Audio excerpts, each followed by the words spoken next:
The Huskies are back on the road this weekend, making a pit stop at the Ed Robson Arena for a showdown against the Colorado College Tigers. We're back with what you need to know ahead of this weekend's series on this week's episode of Rinkside. I'm Anna Vaining, joined with Mick Hatton from the Rink Live. Mick, so happy to have you back in person and glad you're feeling better. Well, thank you. It's good to be feeling better. Last weekend at the Herb, the Huskies picked up 2 points out of that series against the Mavericks, and there were 6 goals in that Friday night game. There were chances to capitalize and extend those leads. They were unsuccessful. What was lacking in those shifts for the Huskies? The attention to detail was the big thing. If you talk to the coaching staff about what happened with them, they kind of handed leads back to them. They allowed the Nebraska Omaha to come right back and score against them. They just made a lot of mistakes in that game just overall. That was one thing that they were much better at on Saturday night, was their attention to detail kind of came back around. They looked much more like the St. Cloud State team that had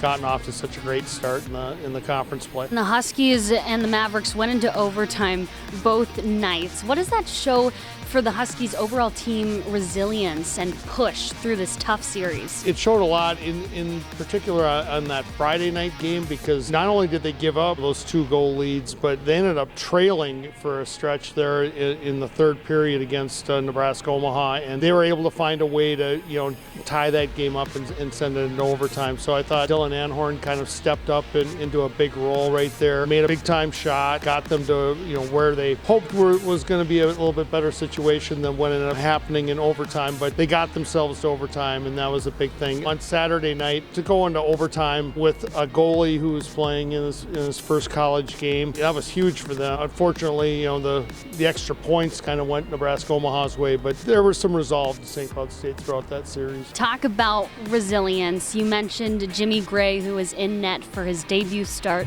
with the Huskies. He made 21 saves on Saturday. What overall impressed you about his performance in net? He's known on this team as an extremely highly competitive guy. I think you saw that when he was out there. Very aggressive in the net. He's very athletic. You saw him make some big time saves as the game went on. It's really cool to see, because Jimmy has kind of had a long go of it. It's been like a year and a half since he had played in a game, so it was really fun to see. Looking ahead to this weekend, the Tigers and the Huskies are facing off in Colorado Springs, and this Tiger team is coming off back-to-back wins at Western Michigan. They're now 15-8-1. Overall, it's not going to be a breeze for either team. What are you expecting out of this weekend? It's going to be an extremely tough series because Colorado College is a team that has played a lot of the top teams very well. Teams don't just go into Minnesota and pick up a road win, go into North Dakota and pick up road wins. To be honest with you, not very many teams go into Western Michigan and pick up a road sweep. So this is going to be a very tough series, extremely physical, extremely tight. This is a very structured team in Colorado College. Shifty top line, players like Noah Laba, and solid goaltending in sophomore goalie Caden Mberko. The season is flying by. We're at the point now where home ice advantage in the playoffs is on the line. What do the Huskies need to properly execute to snag a few more points? With as talented a goaltender as Mberko is, they need to get traffic in front of him. They have to get multiple people in front of the net. It's going to be about a lot of puck management. They can't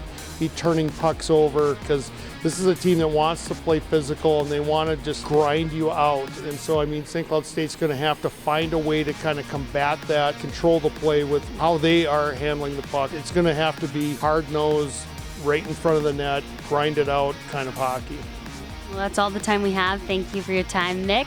The Huskies and the Tigers face off this weekend at the Ed Robson Arena in Colorado Springs. Friday night's puck drop is set for 8 o'clock Central Time, and Saturday night at 7 o'clock. You can find both games on nchc.tv, and we'll see you right back here next week.